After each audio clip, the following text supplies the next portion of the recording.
नमस्कार, धेरै धेरै धन्यवाद मलाई यो मौका दिनुभएकोमा।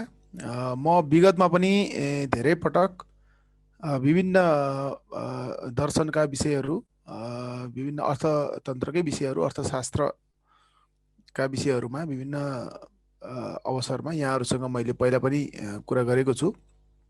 यो जरो किलो अभियानसँग सम्बन्धित विभिन्न कार्यक्रमहरूमा मैले चाहिँ आफ्नो प्रस्तुति दिएको छु। निर्मल सर मेरो सहकर्मी पनि हुनुहुन्छ, काठमाडौँ विश्वविद्यालयमा हामी सँगै काम गर्छौँ। सुशील सरसँग पनि मेरो धेरै चाहिँ नि अन्तरङ्गहरू भएको छ। हाम्रो उत्तम सर, धेरै सरहरूलाई चिन्छु म, लीला सरहरूलाई सबैलाई चिन्छु म, पहिला पनि हामी कुरा गरेका छौँ। र आजको यो टपिक, यसमा अब अर्थ राजनीतिको कुरा पनि छ। त्यो सबभन्दा महत्त्वपूर्ण कुरा नै त्यही नै हुन्छ। म सुरु गरिहाल्छु। किन भन्दाखेरि म मलाई एउटा चाहिँ नि एकदमै त्यसमा इच्छा लाग्ने विषय पनि हो अर्थ राजनीति।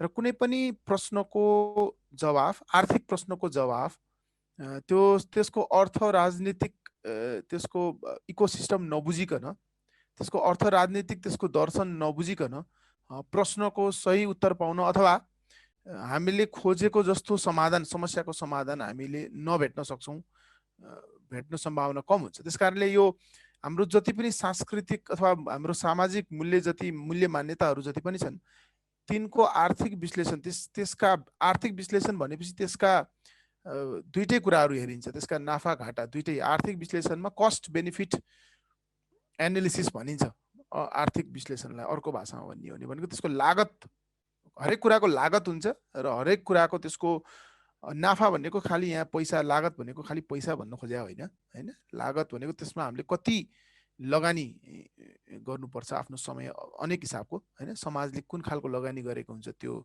त्यसको लागि, र त्यसबाट कति फाइदा समाजले लिइरहेको हुन्छ, दुईटै हेरिन्छ।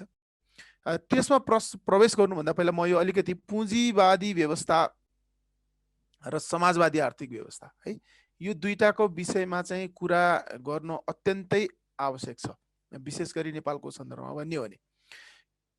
किनभने हाम्रो यो होल डिबेट चाहिँ नि अहिले नेपालको सन्दर्भमा हेर्ने हो भने विश्वमा त लगभग यो सकिसकेको यो डिबेट छैन होइन। कुनै पनि राष्ट्रमा, सायद चाइनामा पनि अब कम्युनिस्ट इकोनोमी होइन, अर्थशास्त्र चाहिँ साम्यवादी अर्थशास्त्र हुनुपर्छ भनेर सायद चीनमा पनि कुरा हुँदैन होइन। त्यहाँ पनि अर्कै खालको बजार अर्थतन्त्र नै, लगभग बजार अर्थतन्त्रतिर गइरहेको स्थिति हो। तर हाम्रो नेपालमा डिबेट जस्तो गरेर त्यसलाई प्रस्तुत गरिन्छ, मानौँ कि त्यसमा अझै टुङ्गो लागिसकेका छैन भने जसरी प्रस्तुत गरिन्छ। र यसमा यो क्यापिटलिजम, पुँजीवाद, मैले पुँजीवादको घोषणापत्र भन्ने त्यो मैले आर्टिकल एउटा लेखेको छु, मैले वेबसाइट मैले त्यहाँ सेयर गरेको छु सबैजनासँग। मैले त्यसमा टक पनि दिएको थिएँ एउटा मार्टिन चौतारीमा, एकदमै पपुलर भएको थियो।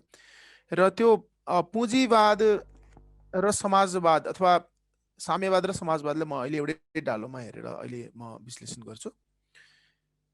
यसमा कुरा गर्दाखेरि दुई तीनवटा कुराहरू छ। यो किन महत्त्वपूर्ण, यो विषयमा किन कुरा गर्नु जरुरी छ भन्दाखेरि, नम्बर एक, यो दुईटाको बिचमा नेपालमा एउटा चाहिँ के छ भन्दाखेरि, एउटा त पुँजीवाद प्रति बढी नकारात्मक धारणा छ होइन। साम्यवाद प्रति भन्दा समाजवाद भन्दा राम्रो भन्ने धारणा बढी छ होइन।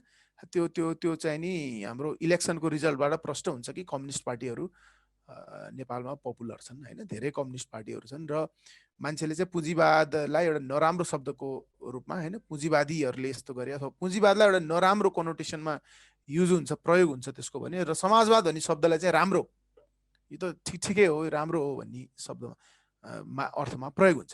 एउटा चाहिँ शब्दमा जाउँ भने, शब्दलाई मात्र हेर्दाखेरि समाजवाद भने समाजलाई फोकस गर्ने, समाजलाई महत्त्व दिने भने जस्तो बुझिन्छ शब्दलाई हेर्ने हो भने, सिमेन्टिक्स भन्छ होइन। र पुँजीवाद भन्ने भने पुँजीलाई, क्यापिटलिजम। अब क्यापिटलिजम भने चाहिँ खास के हो भने, यो क्यापिटलिजम भन्ने शब्द खास यो यति पपुलरै हुन्थेन। यो पुँजीवाद भन्ने खास शब्द खास यो छँदै छैन कहीँ पनि, पुँजीवाद भन्ने कुरा होइन। जस्तो समाजवादको कम्युनिस्ट घोषणापत्र छ नि त होइन, कम्युनिस्ट घोषणापत्र छ, अनि संसारमा कम्युनिस्ट पार्टीहरू छन् होइन। नेपाल कम्युनिस्ट पार्टी होइन, चिनिया कम्युनिस्ट पार्टी, भारतीय कम्युनिस्ट पार्टी, तर नेपाली पुँजीवादी पार्टी त छैन हैन कसैले खोल्ने आँट अमेरिकामा पनि अमेरिका क्यापिटलिस्ट पार्टी भन्ने छैन है पुँजीवाद भन्ने नाम राखेर पार्टी खोल्ने आँट कसैले गर्नै सक्दैन संसार किन वास्तवमा भन्यो भने पुँजीवाद भन्ने खास एक्जिस्टै गर्दैन वास्तवमा भन्यो भने है र पुँजीवाद र समाजवादको के छ भन्दाखेरि त्यसको आफ्नो सेना छ त्यसको आफ्नो घोषणा पत्र छ त्यसको लागि मरि मेट्न तयार हुने मान्छेहरू छन् हैन ज्यानको बाजी लगाउन तयार हुने त्यो कम्युनिस्ट पार्टीको लागि झण्डा उठाउने पुँजीवादको झण्डा पनि छैन है साम्यवादको झण्डा छ समाजवादको झण्डा छ पुँजीवादको झण्डा पनि छैन र यो डिबेट किन आउँछ त भन्दाखेरि यसको डिबेटको खास क्रक्स यसको भित्री कुरा किन केमा गएर रोकिन्छ केमा गएर ठोक्किन्छ भन्दाखेरि वास्तवमा अर्थशास्त्रको प्रमुख प्रश्नलाई उत्तर दिने प्रयास हो दुईटै है र यो अर्थशास्त्रको प्रश्न चाहिँ कुनै पूर्व पश्चिम चीन अमेरिका नेपाल जापान भन्ने कुरा हुँदैन यो है अर्थशास्त्रको प्रश्न एउटा व्यक्तिले पनि फेस गर्नुपर्छ एउटा समाज जुनसुकै समाजले फेस गर्नुपर्छ मैले हालसालै त्यो महाभारतको त्यो पहिलो बुक पढ्दाखेरि आदि पर्व के भन्ने त्यो बुक पढ्दाखेरि त्यो त्यसरी मैले पढेको थिइनँ अहिले मैले त्यसरी हेरिरहेको छु त्यहाँ चाहिँ देवता र राक्षसहरूले चाहिँ त्यो समुद्रमा मन्थन गरेर त्यस केही कुराहरू निकालिरहेको हुन्छन् हैन अब बेसिकली त्यो अर्थतन्त्रको प्रश्न भने त्यही नै हो है उत्पादन कसले गर्ने त्यहाँ मुख्य समस्या हुन्छ नि त्यहाँ हैन कसले चाहिँ उत्पादन गर्ने हैन कसले पुच्छर समात्ने सर्पको कसले चाहिँ टाउकोतिरको समात्ने हैन उत्पादन कसले गर्ने उत्पादन कसरी गर्ने र त्यो उत्पादन भइसकेपछि त्यसको उपभोग त्यो अमृत कसले खाने हैन त्यो बाँडीचुडी हुन्छ नि त्यहाँ घोडा निक्लिन्छ हात्ती निक्लिन्छ कुनै कसैले लिन्छ कुनै कसैले लिन्छ त्यो डिस्ट्रिब्युसन त्यसको वितरण कसरी गर्ने त्यसको उत्पादन कसरी गर्ने कसले गर्ने उपभोग कसले गर्ने र त्यो उत्पादन वितरण र उपभोगको निर्णय कसले गर्ने है यो प्रश्नहरूको जवाफ पुँजीवादले एक किसिमले दिन्छ समाजवाद अथवा साम्यवादले एक किसिमले दिन्छ ठीक छ साम्यवाद र समाजवादले के भन्छ भन्दाखेरि यो उत्पादनको वितरणको र उपभोगको निर्णय केन्द्रीकृत रूपमा पर्दछ अथवा व्यवहारिक रूपमा भन्ने हो भने कम्युनिस्ट पार्टीले गर्नुपर्दछ अथवा राज्यले त्यो कम्युनिस्ट पार्टीले राज्य कब्जा गरिसकेपछि त्यो राज्यले निर्धारण गर्छ कि हामीलाई कतिवटा टुथपेस्ट उत्पादन गर्नु छ कतिवटा हामीलाई हवाईजहाज उत्पादन गर्नु छ कति धान उत्पादन गर्नु छ र त्यो उत्पादनको वितरण कसरी गर्ने त्यसको मूल्य कति तोक्ने र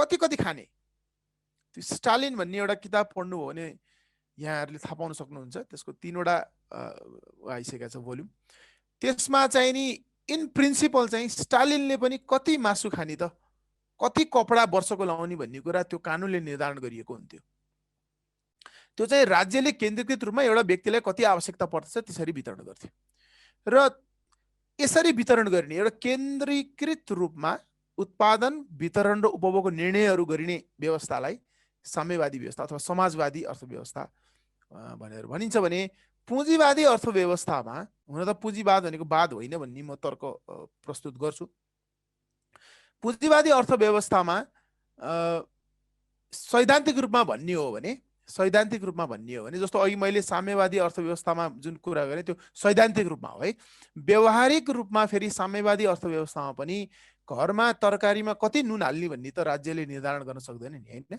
जस्तो उदाहरणको लागि नर्थ कोरियालाई अहिले हामी उदाहरण लिउँ न यो साम्यवादी अर्थव्यवस्था हो भनेर तर उसले पनि कति तरकारी खाने घरमा गएर त सबैलाई त लेखेर दिन त सक्दैन होला उसले चाहिँ नि हप्ताको यति किलो चामल दिन्छ होला एउटा परिवारलाई उसले परिवारको संख्या गनेर त्यो राज्यले निर्धारण गर्ला तर कति खानी हुन त त्यहाँ कपालको कसरी काट्ने भन्ने कुरो राज्यले नै निर्धारण गर्छ है आफ्नो इच्छा अनुसार मैले कपाल काट्न पाउँदिन मैले आफ्नो इच्छा अनुसार लुगा लाउन नपाउने त्यस्तो देशहरू धेरै छन् र त्यस्तो खालको राज्य नियन्त्रित केन्द्रीकृत निर्णयबाट उत्पादन उपभोग र वितरणका निर्णय हुने यो चाहिँ सैद्धान्तिक रूपमा त्यो हो तर व्यावहारिक रूपमा त्यो पूर्ण रूपमा गर्न सम्भव छैन हैन केही कुराहरू व्यक्तिलाई छोड्नुपर्ने हुन्छ र पुँजीवादी अर्थव्यवस्थामा चाहिँ त्यसको ठ्याक्कै उल्टो अवस्था हो सैद्धान्तिक रूपमा कुरा गर्दा पुँजीवादी अर्थव्यवस्थामा उत्पादनको निर्णय के उत्पादन गर्ने भन्ने कुरा राज्यले निर्धारण गर्दैन त्यो चाहिँ व्यक्तिले निर्धारण गर्छ हैन जस्तो अहिले हामी सबैले हाम्रो सबैको आफ्नो आफ्नो पेसा छ नि।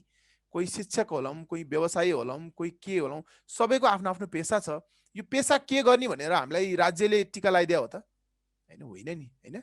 यो हामीले आफ्नो इच्छाले, आफ्नो क्षमताले, आफ्नो परिवारको स्थिति हेरेर, आफ्नो स्थिति हेरेर हामी स्वयंले निर्णय गरेका हौँ, होइन। हामीले छलफल गऱ्यौँ होला परिवारसँग, होइन, साथीभाइसँग छलफल, तर आफूले निर्णय गरेका हौँ यसको, होइन। र यसको नाफा वा घाटाको भागीदार हामी आफै हुन्छौँ, होइन। त्यसबाट हामीलाई राम्रो भयो भने त्यो हामीले गर्दा भएको भन्ने हुन्छ, र त्यसबाट घाटा भयो भने त्यसको मूल्य हामी आफै चुकाउँछौँ। यसरी उत्पादनको पनि निर्णय आफै गर्ने र वितरणको पनि, होइन। वितरणको निर्णय पनि कसले गर्छ? व्यक्तिले नै गर्छ। व्यक्तिले कुन मूल्यमा कसले कोसँग के कति किन्ने। हाम्रो गाउँघरतिर गर्छौँ नि, दुध दिएर चामल लिन्छौँ नि, होइन। त्यो दुईटा परिवार मिलेर, दुईजना व्यक्ति मिलेर कति दुधको कति चामल हो भन्ने कुरा दुईजनाले निर्धारण गर्छ, है। तर त्यहाँ राज्यले गरेर निर्धारण गर्यो एक माना दुध बराबर 2 किलो चामल, 2 पाथी चामल भनिदियो भने त्यो चाहिँ समाजवाद हो, त्यो साम्यवाद हो। तर दुईजनाले आफ्नो सहमतिमा यदि त्यो निर्धारण गर्छन् भने त्यसलाई हामीले अहिले पुँजीवादी अर्थव्यवस्था भनेर त्यो परिचित छ, त्यस्तो व्यवस्था। र पुँजीवादी अर्थव्यवस्थामा पनि यो सैद्धान्तिक कुरा गरे, व्यवहारिक रूपमा हेर्ने हो भने सबै कुरा फेरि व्यक्तिलाई छोड्न मिल्दैन, है। सबै कुरा व्यक्तिलाई छोडेको देखिँदैन। सबैभन्दा बढी पुँजीवादी अर्थव्यवस्थामा पनि 20-30% अर्थतन्त्रको हिस्सा राज्यले नै नियन्त्रण गरेको देखिन्छ। जस्तो उदाहरणको लागि भन्ने हो भने ठुला नेसनल पार्कहरू, है, ठुल्ठुलो नेसनल पार्कहरूलाई व्यक्तिले हेर्न सक्दैन। अथवा पोल्युसनको कुरा गऱ्यौँ हामीले, होइन। पोल्युसनको कुरालाई व्यक्तिले निर्धारण, किनभने मैले मेरो गाडीले गरेको पोल्युसनले अरू सबैलाई त्यसले चाहिँ असर पारिरहेको हुन्छ।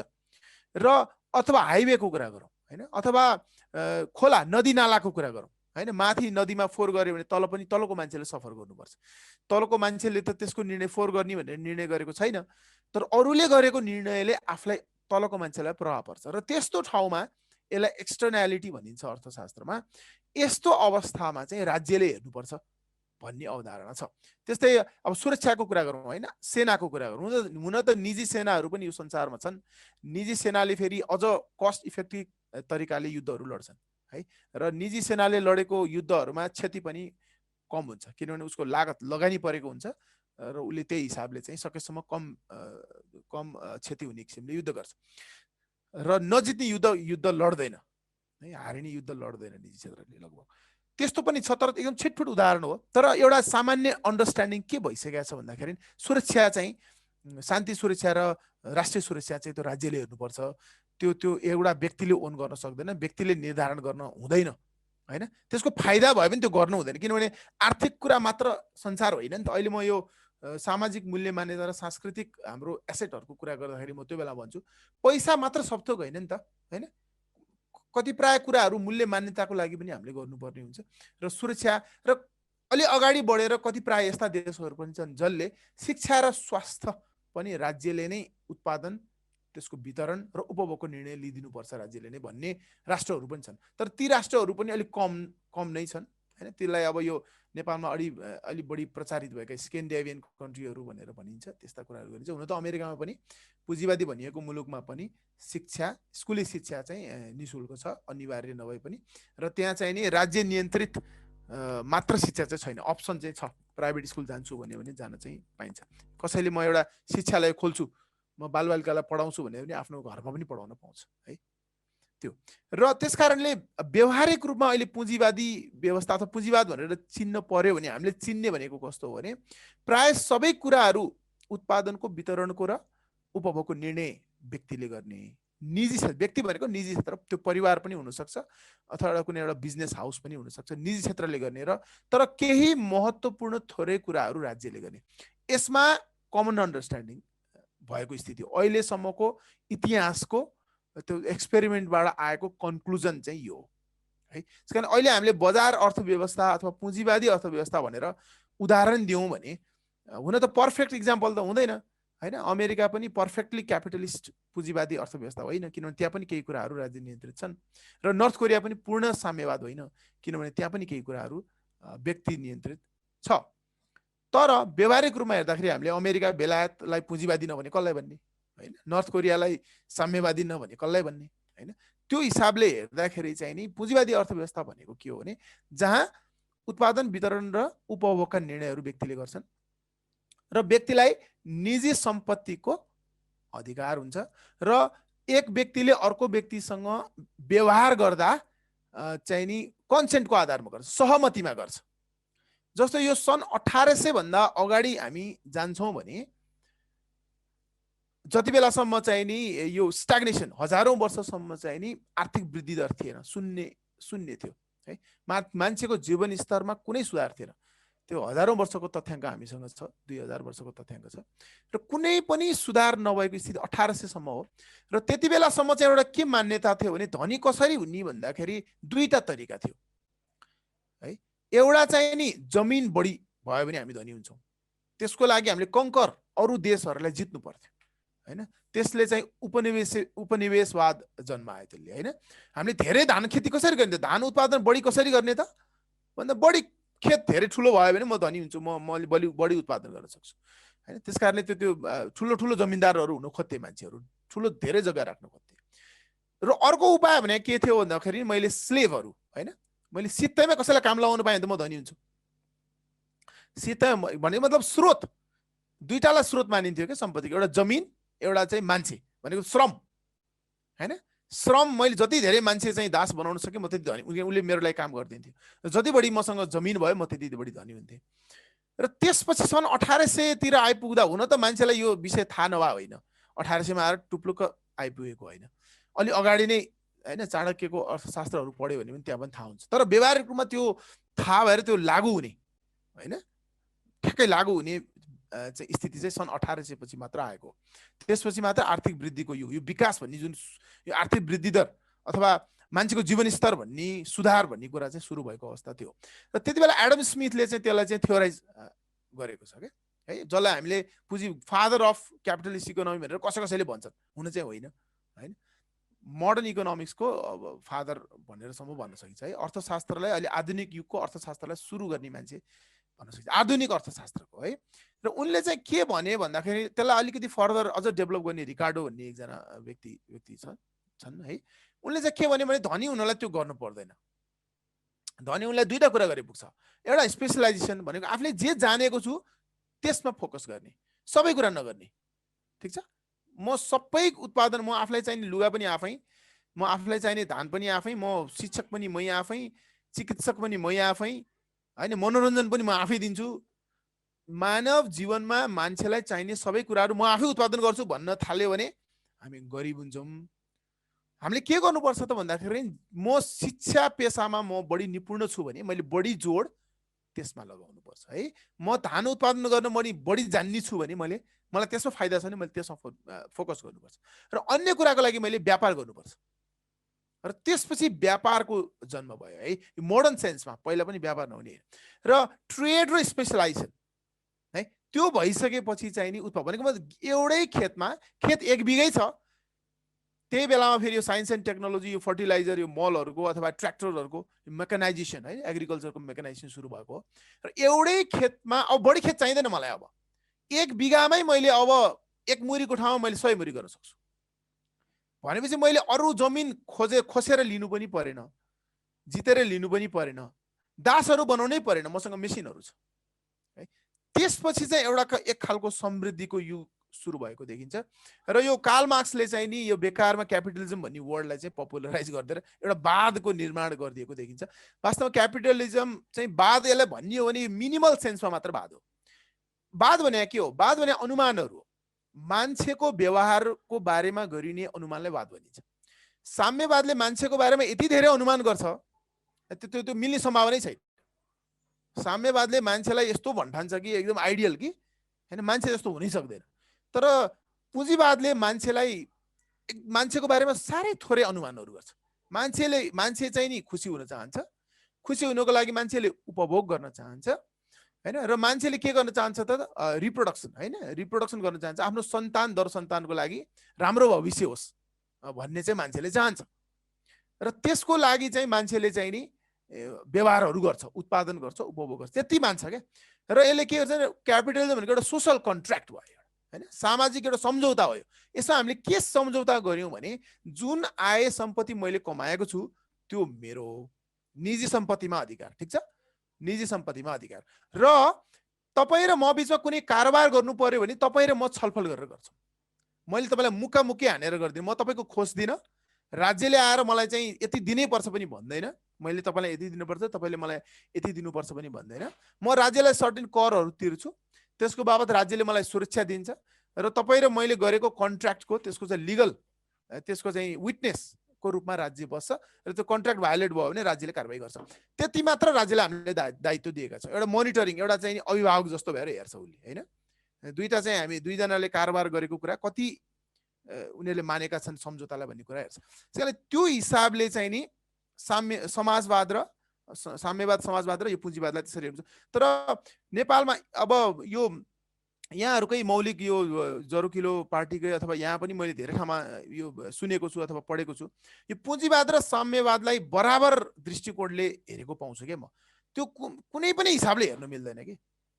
नैतिक दृष्टिकोणबाट हेर्नुहुन्छ भने जति हत्या, हिंसा र मानव संवेदनामा जति चोट साम्यवादी अर्थव्यवस्थाले पुर्याएको छ, त्यो पुँजीवादी अर्थव्यवस्थाको सँग त्यसको तुलनै हुँदैन। यति धेरै हत्या हिंसा भएको छ साम्यवादको नाममा, होइन। विश्वयुद्धमा भएका सबै हत्याहरू पनि तिलको पहाडमा एउटा तिलको गेडा झिके जस्तो हुन्छ, होइन। त्यस कारण त्यो र व्यक्तिको स्वतन्त्रतामा, होइन, वाक स्वतन्त्रतामा, त्यसपछि त्यसको उसको पारिवारिक उसको संरचना, उसको, होइन, मूल्य, मान्यता, संस्कृति, धर्ममाथि यति हमला गर्छ साम्यवादले, ठाडो राज्यले हमला गर्छ।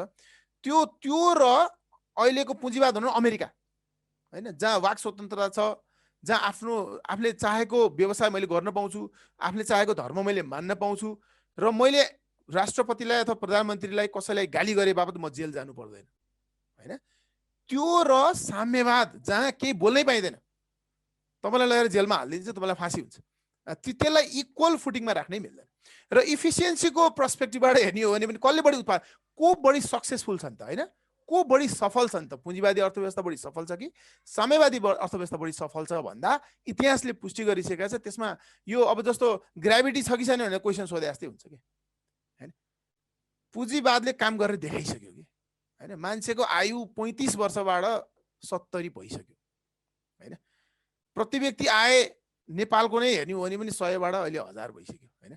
त्यस कारणले त्यो मानव प्रगति जुन दरमा 1800 पछि भएको छ, त्यसमा बजार, पुँजीवादी अर्थव्यवस्था अथवा बजार अर्थव्यवस्था, यसको मतलब मैले यो भनिरहेको छैन कि संसारमा कुनै व्यवस्था, होइन, समस्या रहित हुँदैन, तर कम से कम समस्या भएको रेडिमेड अर्थव्यवस्था हामीसँग अहिले कुनै छ यदि भने त्यो बजार अर्थव्यवस्था नै हो। त्यसलाई मैले बजार अर्थव्यवस्था र पुँजीवादी अर्थव्यवस्था एउटै भनेर मैले अहिले व्याख्या गरेँ।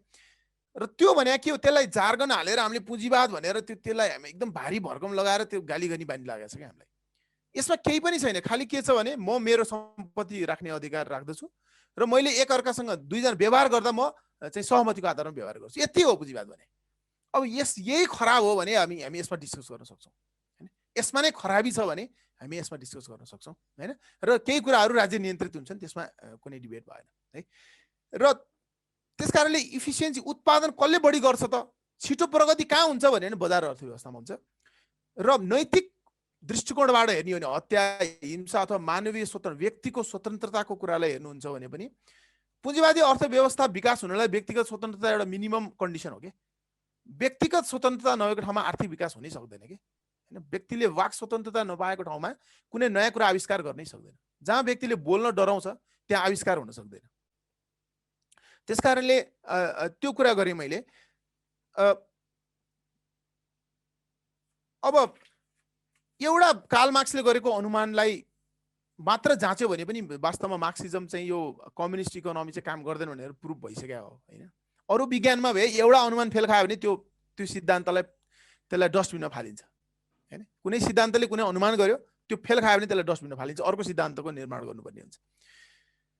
तर यो अर्थ राजनीतिमा मात्रै यस्तो छ, जहाँ छ, अरूमा पनि छ, है, अन्त पनि छ, यो आस्थाको कुराहरूमा पनि छ, जहाँ जतिसुकै प्रमाण दिए पनि तपाईँले त्यो छोड्नुहुन्न, होइन। एक खालको तपाईँलाई आस्था छ क्या त्यो कम्युनिजमप्रति, होइन। साम्यवादले काम गर्छ, साम्यवाद राम्रो हो भन्ने कुरामा तपाईँलाई आस्था भइसकेपछि तपाईँलाई जेसुकै प्रमाण दिए पनि तपाईँले त्यो मान्न छोड्नुहुन्न, होइन। त्यस कारणले त्यो स्थिति छ।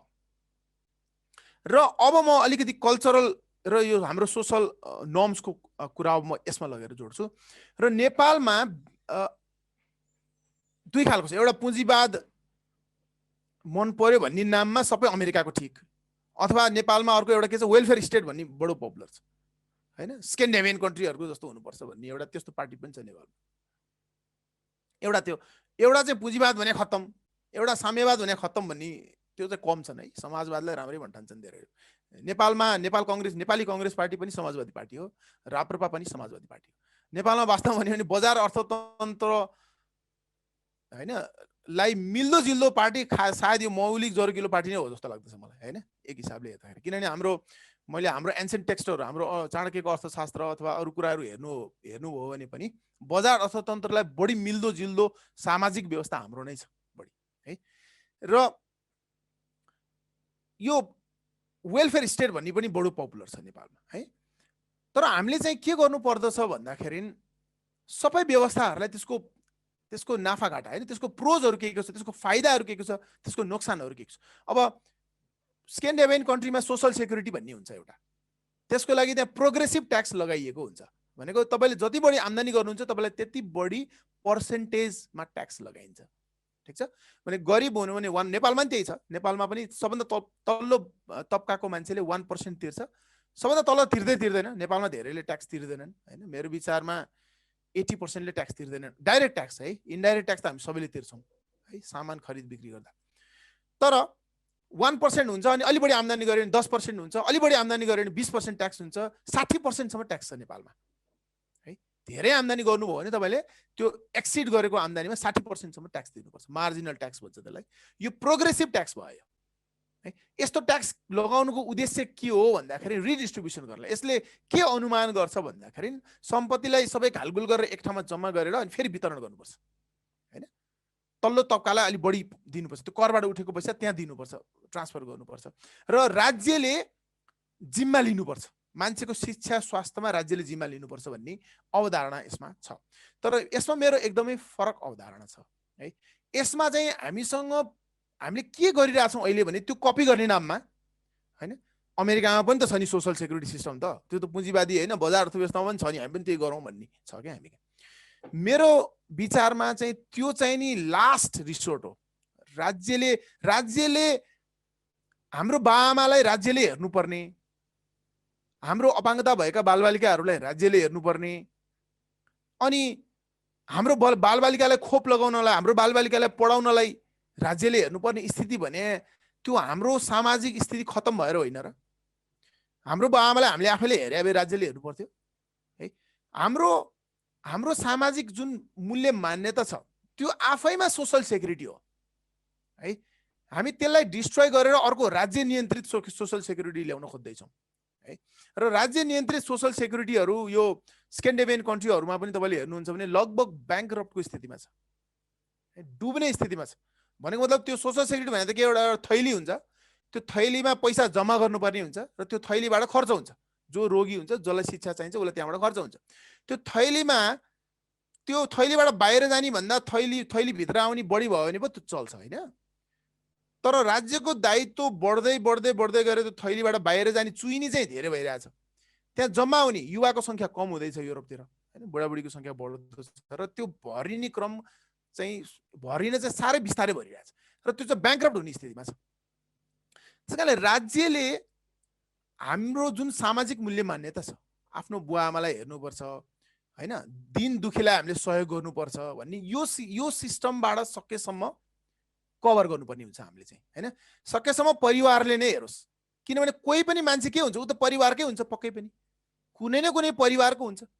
पहिला उसलाई परिवारले हेरोस्, परिवारले हेरेन उसलाई घरबाट निकालिदियो भने समाजले हेरोस् हैन।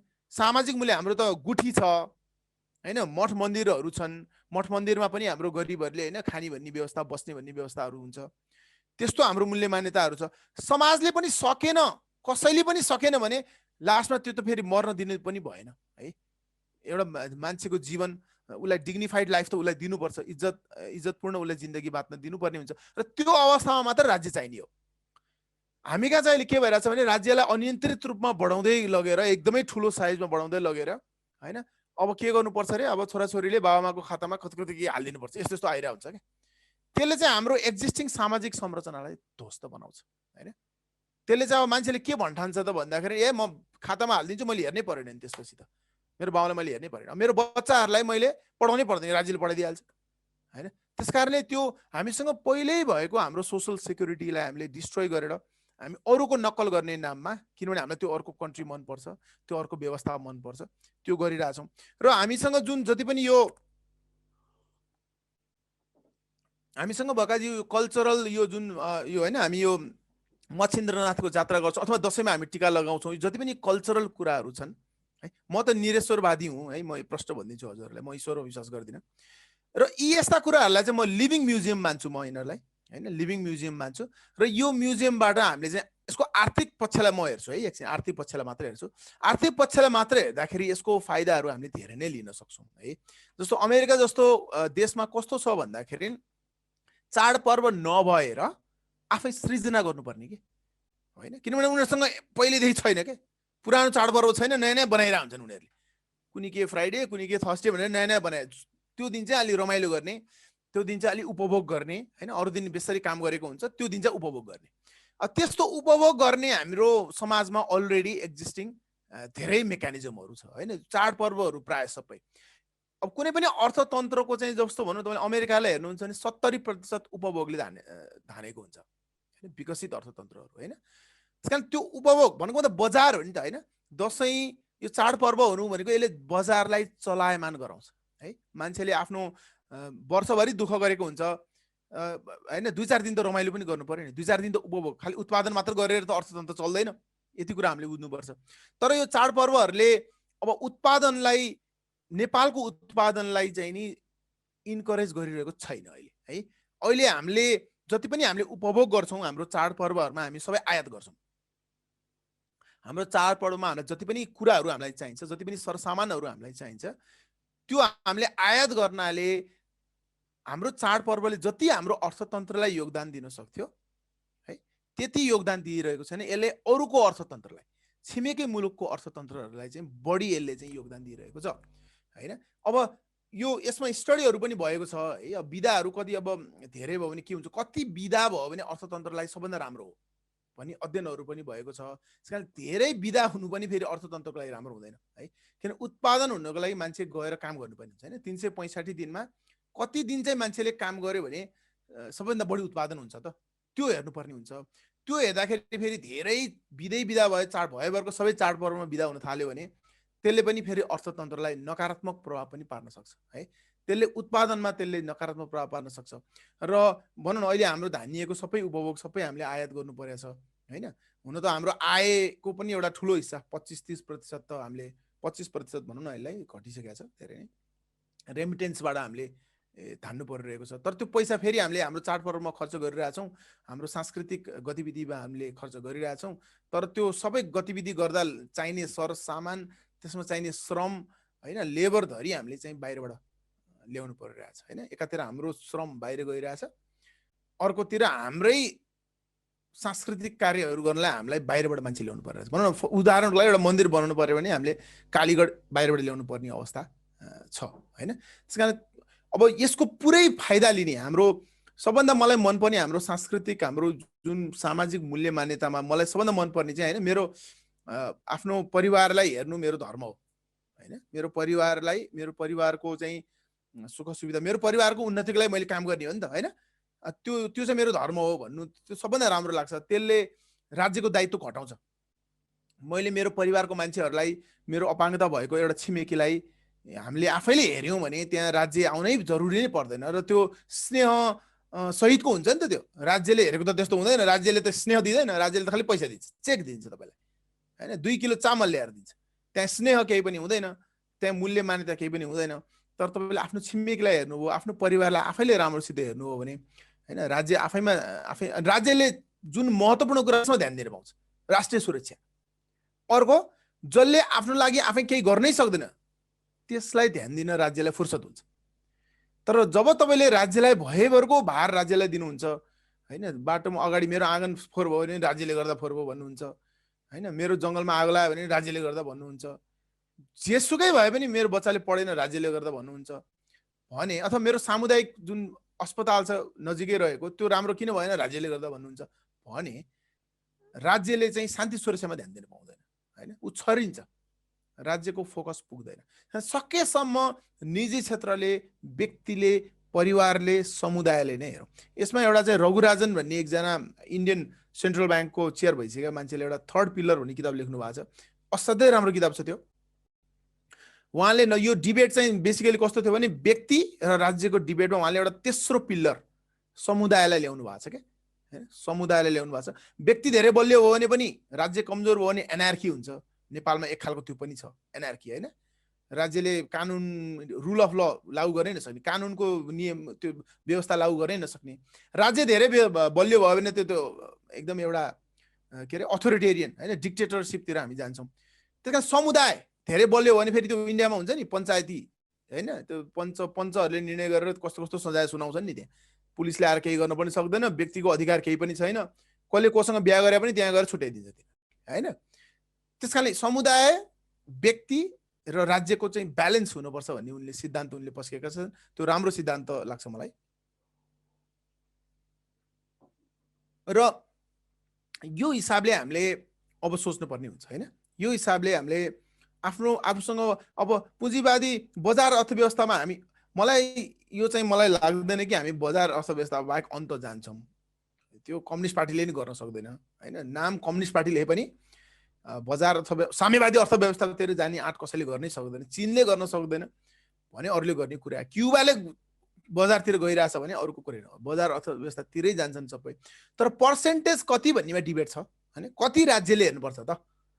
जस्तो हाम्रो देशमा भन्ने हो भने तपाईँको चाहिँ 25% जति राज्यले हेर्छ हाम्रो देशमा। मेरो विचारमा त्यो धेरै हो त्यो, हैन, किनभने त्यसले चाहिँ नि हाम्रो प्रतिस्पर्धात्मक क्षमता एकदम कमजोर गरेको छ छिमेकीको तुलनामा, है, किनभने छिमेकी भारतमा 10% मात्र छ। त्यस कारणले लगानीकर्ताहरू यहाँ आउन चाहँदैनन्, उतै जान चाहन्छन्। र यहीँको लगानी गर्दा पनि यहाँ, किनभने त्यहाँ 10% कर तिरे पुग्छ, यहाँ 25% कर तिर्नुपर्छ भनेपछि यहाँ आउँदैन, है। त्यस कारणले यस्ता कुराहरू हामीलाई लागेको एकदम राम्रो, मलाई लाग्यो कि 30% कर हुनु राम्रो, राज्यले सबै शिक्षा स्वास्थ्य हेर्नु राम्रो हो। मेरो इच्छाले हुँदैन कि भारतले 10%मा गर्छ भनेपछि त हामी डुब्ने भयो नि त। त्यसैले हामीले आफूलाई मात्र हेरेर नीति निर्माण गर्न सक्दैनौँ, है। हाम्रो वातावरण कस्तो छ, हामी कस्ता छिमेकीहरूको माझमा छौँ। बङ्गलादेशमा 8% छ ट्याक्स जम्मा, हैन, जम्मा 8% राज्यले हेर्छ भनेपछि त लगानीको त्यो बङ्गलादेशमा धेरै लगानी जानुको कारण त्यही हो, हैन। बङ्गलादेशको तीव्र आर्थिक वृद्धिको एउटा प्रमुख कारण थियो विगत 10 वर्षमा, है। र अब यो डिबेटलाई चाहिँ यसरी लिनुपर्छ जस्तो लाग्छ मलाई। यसलाई यसरी हामीले लिनु भएन। हामीले चाहिँ कुनै एउटा वादको ट्याग लाउनु जरुरी नै छैन। उदाहरणको लागि हामीलाई एउटा चाहियो चाउचाउ उत्पादन गर्नु पर्यो, अथवा जेसुकै भनौँ, यो हामी सांस्कृतिक कुरा गरौँ न, जनैको उत्पादन गर्नु पर्यो। जनैको उत्पादन कसले गर्ने? राज्यले गर्ने कि यतिवटा जनै चाहिन्छ नेपाललाई भनेर राज्यले गर्ने कि डिसिजन गर्ने, अनि उसैले बाँड्ने घर घरमा लगाएर, हैन?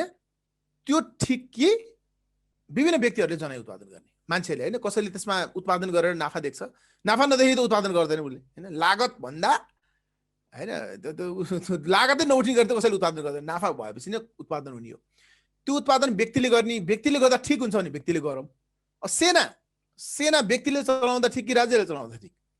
अथवा न्यायालय निजी हुँदा ठिक कि राज्यले चलाउँदा ठिक? राज्यले चलाउँदा ठिक हुन्छ, राज्यले गरौँ, हैन? नदी नाला ठुलो हाइड्रो पावर बनाउनु छ भने त्यहाँ राज्य र निजीको कस्तो कम्बिनेसनले काम गर्छ त्यसमा चाहिँ। यो हाइवेहरूमा पनि कम्बिनेसन हुन्छ, राज्य र निजीको मिक्स मोडलले काम गर्छ त्यसमा चाहिँ। बेसिकली चाहिँ कहाँ राज्य, कहाँ निजी, कहाँ समुदाय, त्यसको तत्त विश्लेषण गरेर कुनै एउटा ब्ल्याङ्केट ओपिनियन बनाउनु यसमा ठिक हुँदैन। तत्त विषयको तत्त निर्णय गर्नुपर्ने हुन्छ। र एउटा इन जेनरल कन्क्लुजन चाहिँ के हो भने प्राय सबै कुराहरू निजी क्षेत्रले उत्पादन गर्ने हो। जस्तो अर्को पनि उदाहरण दिन्छु म। मन्दिर नेपालमा अलि अगाडि आएको थियो, मन्दिर कसले चलाउने? सांस्कृतिक कुरा म जोडिहाल्छु। गुठीको कुरा आएको थियो, गुठी कसले चलाउने? मेरो विचारमा मन्दिर, पशुपति मन्दिर राज्यले चलाउनु हुँदैन, है।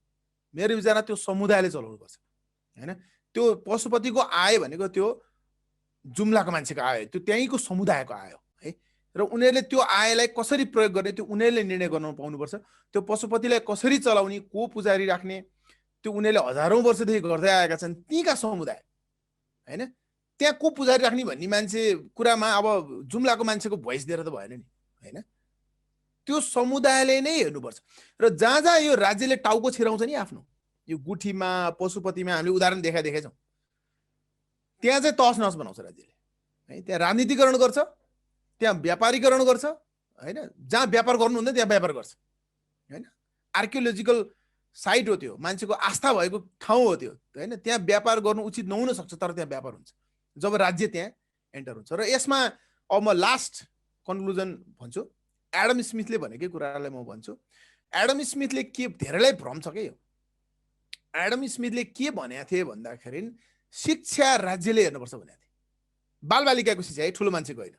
किनभने बालबालिकाले आफै मेहनत गरेर कमाएर आफै पढ्न सक्दैन र पढ्नु हुन्छ कि हुँदैन भन्ने डिसिजन गर्न सक्दैन, तर पढ्नु पर्छ भन्ने हामी सबैलाई थाहा छ, समाजलाई थाहा छ। त्यसकारणले बालबालिकाको शिक्षा राज्यले हेर्नुपर्छ भनेका थिए एडम स्मिथले। हामी उनलाई पुँजीवादको के भने पनि जो उनले पनि के भनेको थिए, राज्य चाहिन्छ भने।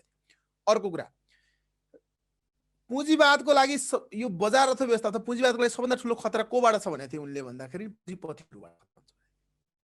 सबैभन्दा ठुलो खतरा स्वतन्त्रताको लागि, पुँजीवादको लागि, बजार अर्थव्यवस्थाको लागि पुँजीपतिहरूबाट छ। त्यो कसरी खतरा हुन्छ भन्दा जब पुँजीपतिहरू राजनीतिज्ञहरूसँग मिल्छन्, राज्यसँग मिल्छ नि, त्यसलाई आधुनिक भाषामा फासिजम भनिन्छ। फासिजम भने के हो, राज्य र व्यवसायी एउटै कोठामा बसेर निर्णय गर्छन्। अहिले हाम्रो नेपालमा लगभग त्यो सबैलाई फिल हुन्छ कि त्यस्तै भइरहेछ हैन। राज्य र व्यापारी के गरिरहेछन्, एकै थालमा खाएर कति मूल्य राख्ने, के आयात गर्ने, कति बेला आयात गर्ने, कति क्वान्टिटीमा आयात गर्ने भ्याक्सिन। राज्य र व्यापारी त्यसरी मिलेर, अथवा म कम्पनी खोल्छु अर्को कम्पनी खोल्न नदे हैन, मेरो मोनोपोली कायम गर्नलाई मैले राज्यसँग मद्दत लिन्छु। लाइसेन्स राज भन्ने चलन थियो नि इन्डियामा 90s भन्दा अगाडि। नेपालमा लगभग त्यही छ। ठुला ठुला उद्योगपतिले नेपालमा अहिले पनि, त्यो आइटी सेक्टरमा काम गर्नेहरूलाई पनि थाहा होला, आइटी सेक्टरमा कस्तो छ भने अहिले अलिकति ग्रो भयो भने ठुलो कम्पनीले गोल्छाहरू यस्तोहरूले किनिदिहाल्छ हैन। त्यसकारणले त्यो राज्य र यस्ता ठुला ठुला पुँजीपतिहरूले नै, खास यो पुँजीवाद भनेमा कस्तो हुन्छ भने, यो अमेरिकामा 80% व्यवसायहरू साना व्यवसायी हुन्, जहाँ 1 जना 2 जना 3 जना काम गर्छ। नेपालको अस्ति भर्खरको सर्वे पनि के देखाउँछ, नेपालमा व्यापारी भनेपछि गाली गर्ने चलन छ नि त हैन। व्यापारीहरू व्यापारीकरण गर्यो। नेपालमा 3टा शब्दलाई नकारात्मक रूपमा लिइन्छ क्या। एउटा त्यो कारण हो नेपालमा चाहिँ तीव्र आर्थिक वृद्धि नहुनुको। व्यापार भन्नेलाई नराम्रो शब्दको रूपमा लिइन्छ।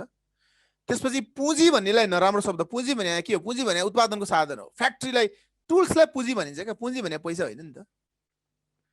उत्पादनको साधनलाई पुँजी भने, मेसिन भने पुँजी हो हैन। पुँजीवाद भने के हो भने त्यो मेसिन जसको हो उसैले ओन गर्न पाउनुपर्छ, जसले त्यो बनाएको हो, जसले किनेको हो, त्यो उसैको हो भन्नु खोजेको।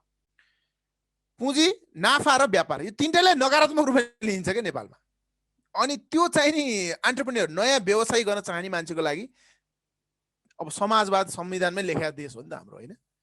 अब डेनमार्कको प्रधानमन्त्रीले भन्नु परेको थियो नि त, हामी समाजवाद होइन है भनेर डराएर भन्नु परेको थियो क्या एकचोटि 4-5 वर्ष अगाडि। किनभने त्यहाँ समाजवाद भन्न साथ लगानी जाँदैन कि। समाजवाद भन्ने टर्म यस्तो खतरा हुन्छ अन्तर्राष्ट्रिय व्यापारमा, त्यो शब्द देख्यो भने कोही त्यहाँ जाँदैन हैन। त्यो हामीले राम्रै सेन्समा युज गरे होला संविधानमा समाजवाद, तर व्यापारीले त्यो बुझ्दैन क्या हैन। व्यापारीको राष्ट्रियता हुँदैन, बिजनेसम्यानको राष्ट्रियता हुँदैन। उसले जहाँ नाफा देख्छ त्यहाँ जान्छ। तपाईँले एकदम नेपालको माया गर्नुपर्छ, नेपालमा लगानी गर भन्यो भने कसैले लगानी गर्दैन। त्यो कुत्केर कता कताबाट त्यो लुप होलबाट त्यो अन्त लगानी गरेर इन्डियामा गएर त्यसले फ्याक्ट्री खोल्छ है। त्यसकारण उसलाई हामीले उत्प्रेरणा दिनुको विकल्प छैन। उसलाई चाहिँ नैतिक शिक्षा सिकाएर नेपालमा बढी लगानी गर भन्न सकिँदैन कि। उसलाई चाहिँ उत्प्रेरणा दिनुपर्छ। नेपालमा बस्यो भने तिमीलाई बढी नाफा हुन्छ हैन। नेपालमा रोजगारी सृजना गर्यो भने तिमीलाई तिम्रो व्यापार व्यवसाय फर्स्ट आउँछ भन्ने खालको वातावरण हामीले दिन सक्नुपर्छ है। त्यो भयो भने त्यो चाहिँ ऱ्यासनल हुन्छ, नत्र हामी इमोसनल हुन्छौँ के। इमोसनल हुनु राम्रो त राम्रै हो, तर त्यसले काम गर्दैन हैन। हामी इमोसनली भन्दाखेरि त हो हामी नेपालमै गरौँ नेपालको, तर हामीले अहिले पनि भनिरहेको छ युवाहरू यत्रो विदेश गइरहेछन् हैन। नेपालमै काम गरौँ, आफ्नो देशको माया गरौँ, आफ्नै माटोमा बसौँ, यो अलि इमोसनल हुन जान्छ क्या। तर अब यहाँ बसेर केही हुँदैन भने त मान्छे त आफ्नो परिवार पाल्नु परेन, अनि खाडी मुलुक जानु परेन होइन? कामै नपाउनु, कामै नगरेर बस्नु भन्दा त खाडी जानु ठिक हो नि त, होइन? त्यस कारणले यो अर्थशास्त्र भन्ने अलिक क्रूर छ। अर्थशास्त्र भन्ने विषय क्रूर छ, जसरी भौतिक शास्त्र क्रूर छ नि, होइन? ग्राभिटीले त अब त्यो सामान तपाईँले छोड्नु भने झर्छ के, होइन? अर्थशास्त्रका नियमहरू पनि यस्तै क्रूर छन्, टेस्टेड छन् तिनीहरू। यसमा कुनै पूर्वीय पश्चिमी भन्ने जरुरी छैन, होइन? मान्छेले सस्तो सामान रुचाउँछ, यसमा के पूर्वीय के पश्चिमा भनौँ त, होइन? मान्छेले राम्रो सामान मन पराउँछ, अथवा मान्छेले आफ्नो परिवारको लागि धेरै से धेरै सम्पत्ति आर्जन गर्न चाहन्छ। यस्ता कुराहरू सर्वमान्य सिद्धान्त हो, होइन? र यो मान्छेको व्यवहार, यो मान्छेको प्रकृतिलाई चिनेर कुनै अर्थव्यवस्था तपाईँले बनाउनु हो भने त्यो ठिक छ, त्यो चल्छ, होइन? जस्तो बजार अर्थव्यवस्थाले बढी से बढी मानवीय गुणलाई चिन्छ, बढी पुरै चिन्दैन। अब योभन्दा अर्को बेटर कसैले निकाल्न सक्छ भरे प्रमाणित हो भने म त्यसलाई मानौँला, है? तर साम्यवादले ठ्याम्मै चिन्दैन है। साम्यवाद भने चाहिँ नि त्यो फलामको लुगा जस्तै हो, कुनै एउटा अवस्थामा, कुनै एउटा ठाउँमा, कुनै एउटा मान्छेको बडीको साइजको लागि त्यो मिल्छ। तर अब त्यो फलामको लुगा लाएर अब, होइन, तराईमा गयो भने त्यो मिल्दैन, अथवा अलि मान्छे मोटायो भने पनि मिल्दैन, मान्छे अग्लो भयो भने मिल्दैन, मान्छे सानो भयो भने मिल्दैन, अरू कुनै पनि अवस्थामा त्यो मिल्दैन। तर यो बजार अर्थव्यवस्था चाहिँ कस्तो छ भने अलि यो कपडाको लुगा जस्तो छ, अलि मोटो भयो भने पनि फिट हुन्छ, अलिक पातलो भयो भने पनि फिट हुन्छ, अलिक गरिबमा नि मिल्छ, अलिक जाडोमा नि मिल्छ, है? त्यो छ। त्यस कारणले यो टर्मिनोलोजीमा हामी जानु जरुरी छैन। कुन के को उत्पादन कसले गर्दा ठिक हुन्छ हामी त्यही गरौँ, होइन? त्यसमा अब त्यो हिस्ट्रीलाई फेरि रिपिट बार एक्सपेरिमेन्ट गरिरहनु जरुरी छैन, होइन? त्यो सर्टेन टेस्ट भइसकेका कुराहरूमा हामीले फेरि त्यसमा खर्च गरिरहनु जरुरी पनि छैन, होइन? र त्यसलाई बुझेर हामीले अर्को, अब फेरि पुँजीवादमा अर्को के पनि छ भने यसको त्यो 10 कमान्डमेन्ट छैन कि, है? जस्तो म्यानिफेस्टो अफ कम्युनिजममा 10 वटा बुँदाहरू छन्, त्यो 10 बुँदा नमान्ने मान्छे कम्युनिस्ट हुन सक्दैन। त्यो बुँदाहरू नेपालीहरूलाई पढाइदियो भने कोही पनि कम्युनिस्ट हुँदैन, फेरि त्यो पढाएको छैन, थाहा छैन नि त। त्यो यति खतरा, यस्तो तर्सिनी खालको छ क्या, तपाईँले त्यो पढेर हेर्नु होला, डर लाग्छ क्या। त्यहाँ चाहिँ के हुन्छ भने बाबुआमाको सम्पत्ति छोराछोरीमा जान पाउँदैन कि। त्यो भएन भने हाम्रो सामाजिक व्यवस्था कस्तो होला इमेजिन गरौँ, होइन? सपोज पाइँदैन, मेरो बुवाको मैले पाउँदिनँ, मैले मेरो बच्चालाई दिन पाउँदिनँ भने हाम्रो सामाजिक संरचना, मूल्य, मान्यता धराशायी हुन्छ नि त, होइन? अब त्यो धेरै नबुझेर पनि नेपालमा त्यो खालको छ के, समाजवाद भने राम्रो भने त्यतै भोट हाल्छन् मान्छेले। हुन त नेपाल अब यत्रो आस्तिकहरूको देश भएको देशमा कम्युनिस्टहरूले बहुमत ल्याउँछन्, होइन? अब यस्तै छ, यो डाइलेमाहरू भएको देश हो नेपाल।